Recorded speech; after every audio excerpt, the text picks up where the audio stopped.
Assalamualaikum warahmatullahi wabarakatuh. Allahumma sholli ala Sayyidina Muhammad wa ala ali Sayyidina Muhammad. Pemirsa yang dirahmati Allah, marilah kita simak ceramah dari Kiai Haji Abdullah Gimnastiar dengan tema "Setiap perintah Allah itu untuk kebaikanmu". Sebelumnya marilah kita perbanyak sholawat minimal 1000 kali sehari, agar hidup kita penuh barokah dan mendapatkan syafaat kelak. Jangan lupa berikan dukungan kepada channel kami dengan memberikan super thanks seikhlasnya. Marilah kita doakan semoga Agim sekeluarga dan para penonton YouTube ini diberikan kesehatan dan diberikan kebahagiaan dunia dan akhirat. Amin ya robbal alamin. Kalau orang pemarah, ya bakal zolim. Karena orang yang marah-marah tuh kecenderungannya zolim.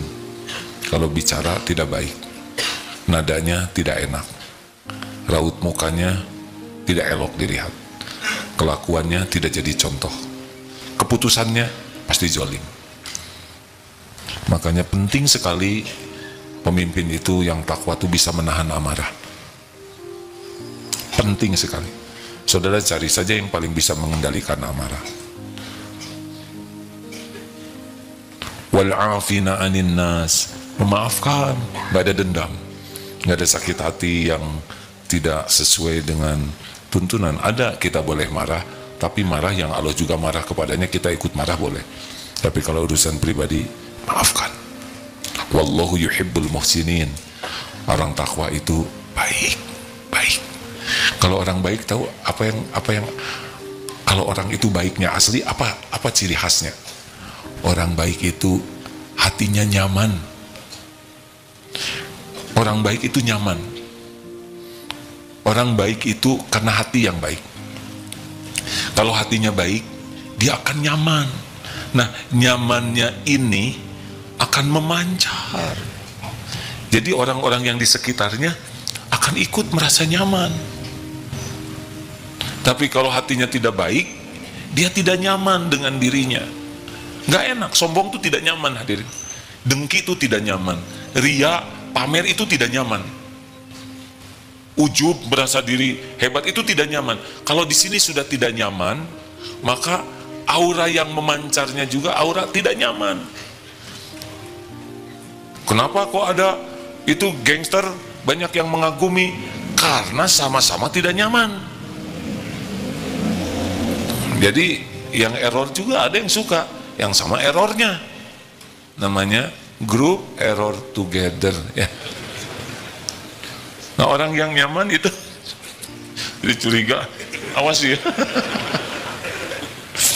Ya Allah, terima kasih. Takdir Allah. Nah, cari orang baik, nyaman. Dia tuh nyaman dengan dirinya. Orang yang baik itu ikhlas. Orang ikhlas itu orang yang ringan hidup tuh. Enggak memerlukan penghormatan, tidak memerlukan penghargaan, tidak memerlukan diperlakukan spesial. Dia tidak tersinggung. Kalau ada yang menghormat, ya syukur. Enggak ada yang enggak apa-apa, enggak berat. Orang tahu, orang tidak tahu, enggak ada masalah, enggak ribet. Misalkan dia seorang pejabat dan orang enggak pada tahu, ya enggak ada masalah. Tidak usah memaksakan diri. Kan jadi pejabat di Indonesia, ya kan? Pergi umroh, ngaku-ngaku pejabat, enggak bisa. Sedang umroh pakai ihram karena dia seorang jenderal misalkan, terus saja pakai bintang di sini, nggak bisa. Atau karena dia tentara pakai ihram terus pakai helm, lebih horor lagi, nggak bisa, biasa we. Jadi jabatan itu semuanya Allah, sekecil apapun tetap ya, ketua ini itu. Tapi kalau milih, kita milih yang bertakwa, di antaranya yang baik. Orang baik itu ringan, hidupnya tuh ringan, nggak ribet. Nggak mudah tersinggung, nggak mudah jengkel, nggak mudah marah, nggak, dan mau ngapain juga gitu-gituannya, kan? Halo? Dan enak, kalau ketemu nyenengin, kalau pisah ngangenin. Rasulullah kan begitu. Halakosa namanya, hayin, layin, korib, sahol, tenang dan menenangkan, teduh dan meneduhkan, enak. Kemudian sangat sopan kepada siapapun karena penyayang kepada makhluk-makhluk Allah, dan humble, tawadu, tidak melihat orang lain lebih rendah dari dirinya, dan dia lakukan ini dengan ringan. Kan ada yang tawadu-tawaduan ya, misalkan dia ngerapikan sendal tapi matanya lihat, kok nggak ada yang lihat, dia jengkel. Ada bos yang ingin kelihatan tawadu, kemana ke kantor naik ojek, muter terus karena karyawannya nggak ada yang lihat, 3 putaran lagi, apa-apa. Kalau yang tawadu palsu, pasti dia tidak akan konsisten dan tidak menikmati ketawaduan. Apalagi ciri orang takwa pasti tahajud. Ya kecuali yang memang ada uzur syar'i ya. Karena orang yang kenal ke Allah tuh pasti pengen ada hotline, privasi, ingin duaan dengan Allah. Sholat jamaah begini kan banyak kan, tapi kalau tahajud bisa sepuasnya curhat ke Allah. Kalau ke orang nggak mau curhat, ke orang itu konsultasi kepada ahlinya. Kalau curhat hanya ke Allah. Kalau curhat ke orang, yang dicurhatin aja lagi stres ya. Mau apa curhat ke orang? Kalau curhat di medsos bagaimana? Boleh? Katanya ya, katanya ini bukan akurat. Kalau kita curhat di medsos 80% nggak peduli dengan curhat kita, padahal udah ditulis panjang lebar. Nah yang 16% yang baca merasa bahagia lihat penderitaan kita, rasain loh ya. Sisanya 4% enak bacanya gitu. Ini bukan polling asli, tapi sangat boleh jadi begitu. Curhat ke Allah, kalau ke orang konsultasi ke ahlinya. Apa bedanya curhat dengan konsultasi? Biasa kalau konsultasi tuh bicaranya tuh nggak pakai penderitaan. Seperti, dok, kenapa ya dok, kepala saya tuh kok sering pusing dan berat di punggung ini, di daerah sini. Bagaimana bu, Pak, kalau digerakkan dia kelihatannya kadang-kadang suka seperti muter. Itu konsultasi. Kalau curhat, aduh ampun dok, tolong dok. Nah itu curhat ya. Aduh gini-gini amat leher saya, bisa nggak ditukar dengan leher yang lain? Kalau curhat itu pakai perasaan, ditumpahkan, hanya boleh ke Allah. Halo? Makanya ahli takwa mah mengemban persoalan seberat apapun ke Allah. Nah itulah hadirin, jadi kalau nanti Allah takdirkan jadi. Tapi sebagai cobaan. Apa cirinya orang yang ditolong oleh Allah? Jadi ambisinya itu bukan kepada jabatan, ambisinya itu kepada kemanfaatan. Misalkan di sebuah RT atau apalah, ada beberapa kandidat calon RT, padahal itu menentukan sekali, tanda tangannya itu. Nah yang satu orang itu blon sekali ya, disetir oleh gangster. Udah kamu maju, saya yang biayain. Pokoknya kalau kamu jadi RT, nanti saya backup, asal nurut aja. Tahu ini nih disetir. Ada juga yang satu lagi sepasang, nggak inget ke Allah, nggak ada ingetnya, imannya tuh nggak ada, nggak mau ibadah. Nah ada satu lagi ini sepasang, misal, atau bukan sepasang lah RT mah ya, seorang. Ini kalau ini gawat nih RT kita, kalau ini juga gawat, majulah dia. Dia maju pengen jadi RT, bukan jabatan, tapi ingin amar ma'ruf nahi mungkar. Sah tuh. Yang ini ngeluarin uang semua, nyuap ke rakyat. Yang ini juga, gimana yang ini ngeluarin jangan uang, ngeluarin jangan, kan? Keluarkan uangnya sebagai dana sabilillah. Kalau ini dananya nyuap catatannya. Kalau ini kan supaya nanti terbentuk suasana amar ma'ruf nahi mungkar. Saya ikut kepada ulama yang kalau ayo ini ngasih sembako, itu ngasih sembako, kasih. Karena kalau enggak nanti yang kepilih yang secara syariat begitu. Toh udah segala nggak kepilih ya nggak apa-apa. Emang Allah tidak nakdirkan, tapi jadi amal soleh. Kita juga sama. Apakah bisa tuh ditakdirkan oleh Allah jadi pilihan kita? Doa saja. Doa la yaruddu qada ila doa. Tidak ada yang bisa menolak qada selain doa. Doa, ya Allah tolong. Nah, minta boleh, kalau Allah menghendaki terkabul jadi. Kalau memang Allah mau yang lain nggak ada masalah. Gimana kalau nanti yang kepilih di Indonesia bukan pilihan kita? ya nggak apa-apa, kita doakan saja kebaikan supaya jadi baik, betul? Nggak usah benci seumur-umur. Tiap ada keputusan kita tidak suka, jangan. Doakan yang baik terus. Enak tidak sih? Ih, jawab hadirin. Masa nggak enak sih? Ya, ngejawabnya kepaksa. Suudon. Lanjut.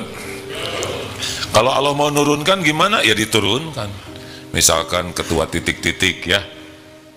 Saya nyebutnya ketua P3K ya. Padahal segitu powerfulnya katanya. Udah diperpanjang, tapi kalau Allah berhenti mah ada aja jalannya berhenti. Hakikatnya Allah yang menghentikan. Benar. Kalau Allah mau menghentikan, ada jalannya berhenti. Ada jalannya. Makanya kalau kita lihat ada orang yang zolim, doa aja ke Allah, minta supaya Allah menghentikan. Boleh. Bukan sebel ke orangnya, tapi sebel kepada kelakuannya. Begitulah. Tu'izzu man tasya'. Kalau dia benar, Allah muliakan. Kalau udah dimuliakan oleh Allah, tidak ada yang bisa menghinakan. Walaupun oleh buzzer, dicaci maki, difitnah, nggak ada masalah. Buzzer mau bagaimanapun juga tidak bisa menghinakan yang dimuliakan Allah. Kalau tu'izzu man tasya' wa tudhillu man tasya'. Kalau Allah mau mengangkat derajat seseorang, pasti terangkat, pasti terangkat. Mati-matian dijatuhkan semua media, enggak ngepek. Enggak ada yang bisa mempengaruhi apa yang Allah tetapkan. Tapi kalau Allah hinakan, wa tudhillu man tasya', Allah menghendaki hina seseorang karena perbuatannya hina, dibuka oleh aibnya oleh Allah, pasti jadi hina walaupun mati-matian diangkat oleh siapapun. Tidak ada yang bisa memuliakan orang yang dihinakan oleh Allah, enggak. Tapi kok itu ada orang yang ngaco jahat dimuliakan? Ya dimuliakan oleh yang sama hinanya, bukan dimuliakan. Raja Garong juga diidolakan oleh Garong kroconya. Padahal katanya penjahat juga mencari timnya yang jujur loh. Lu harus jujur sama gue, kata raja penjahat. Kata anggotanya, tapi kan kita penjahat bang. Gak apa-apa, yang penting jujur tahu gitu. Lu nggak boleh ngebohong. Padahal mereka tukang tipu, kelompok tukang tipu. Aneh, ya kan? Saking hebatnya kejujuran kayak gitu, sampai tukang tipu aja nyuruh anggotanya jujur sama dia. Bapak-bapak juga banyak yang gitu. Ibu harus jujur jadi istri. Padahal si bapak ada kurang jujur. Istrinya coba, bu, ibu, ibu, maukah punya suami jujur? Yang jelas mau tidak? Ibu siap kalau suami ibu mengatakan keinginan yang sejujurnya? Ya gitulah ya. Jadi memang agak lama di Indonesia ini. Suami nyuruh istrinya jujur, padahal dia juga nggak jujur. Istri minta suami jujur, giliran jujur pingsan. Lah, perjuangan memang. Lanjut. Biyadikal khair. Di tangan Allah lah segala kebajikan. Jadi Allah tidak menyebut segala kebaikan dan keburukan di tangan Allah, tidak.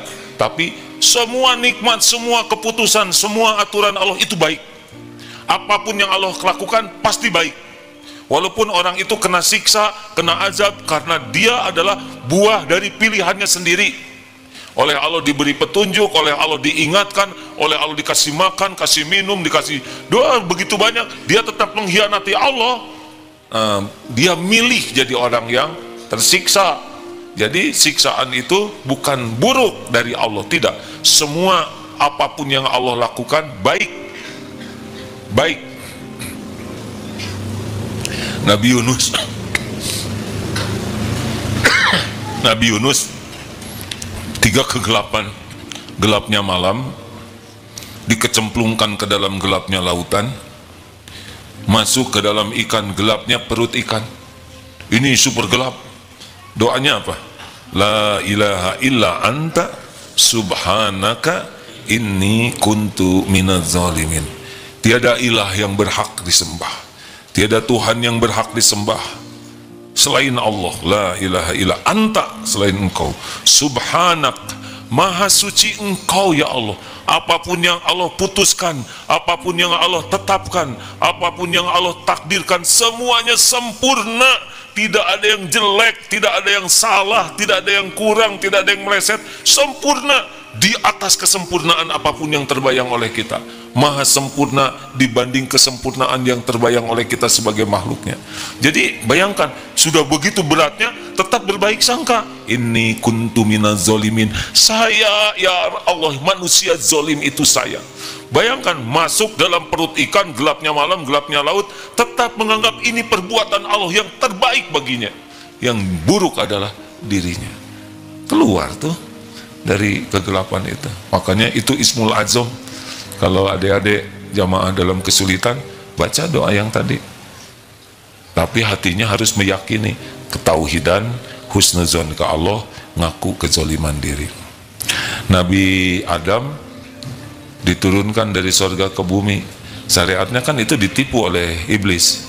Apa ketika tobat nyalahin iblis? Ya Allah, saya ini korban penipuan iblis. Enggak. Sama seperti Nabi Yunus. Ya Allah, itu saya gara-gara umat nggak mau nurut. Ini lagi ada yang ngecemplungin saya. Ini si ikan ya Allah. Nggak ada satupun yang disebut.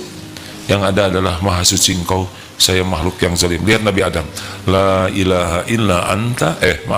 Rabbana zalamna anfusana wa illam taghfir lana wa tarhamna lanakunanna minal khasirin.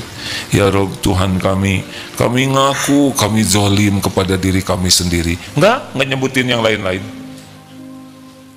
Karena kalau diri merasa sebagai korban keburukan orang lain, kita nggak bisa tobat. Saya ini korban pencopetan. Tebak, kita kecopetan, yang salah siapa? Kenapa sih ribut, susah amat menjawab hadirin? Tapi bebaslah saudara menjawab atau tidak, saya nggak akan terikat oleh perasaan. Kalau kita kecopetan, itu sebetulnya yang mengundang musibah itu siapa? Copet itu kasihan, dia bagian dosa untuk ngingetin kita. Copet dilegok nyenang, ngarang ini ya. Kita di sini, kalau takdirnya bekal kecopetan di angkot, kita bekal masuk ke angkot itu, dan si copet, hampir nyebut cepot, si copet juga pasti naik ke sana. Posisinya juga jadi ngepas. Kita ngadep situ, copet ngadep ke kita. Dan kalau ketukar, jadi kita yang nyopet. Nggak boleh, bukan gitu. Dompet diambil. Wa ma asabakum min musibatin fabima kasabat aydikum. Musibah apapun yang menimpamu dikarenakan tanganmu sendiri. Astagfirullah. Jadi kalau kita merasa ini copet kurang ajar, copet udah nggak bisa tobat. Tapi kalau ya Allah, qadarullah saya kecopetan, pasti diundang oleh dosa saya. Saya ngaku ya Allah, saya memang tidak bayar zakat selain zakat fitrah. Astagfirullah, saya juga pelit kalau sedekah. Kemarin ngasih 5 ribuan juga dicari yang robek ujungnya. Astagfirullah, astagfirullah. Waktu kucing mau makan ikan, terus saya habisin dagingnya, sampai kucing tinggal ekornya, tulangnya. Astagfirullah, saya tuh bahkan kepala ikan juga saya makan, ekornya juga dimakan. Jadi tinggal tengahnya, nggak usah kayak gitu tobatnya. Astagfirullah, astagfirullah, astagfirullah. Tadi beli duku, saya pilih yang gede-gede semua. Jadi simangnya tinggal yang kecil. Astagfirullah, astagfirullah. Pasti setiap perbuatan dosa disaksikan dan ada balasannya. Tuh gitu hadirin. Dan ciri orang yang takwa adalah tobat. Jadi kata kuncinya selalu berbaik sangka kepada Allah. Biyadikal khair, innaka ala kulli syai'in qadir. Allah kuasa berbuat apa saja, nggak ada yang bisa menghalangi. Innama amruhu idza arada syai'an ayyaqula lahu kun fayakun. Pokoknya kalau Allah sudah menginginkan sesuatu, udah jadi aja.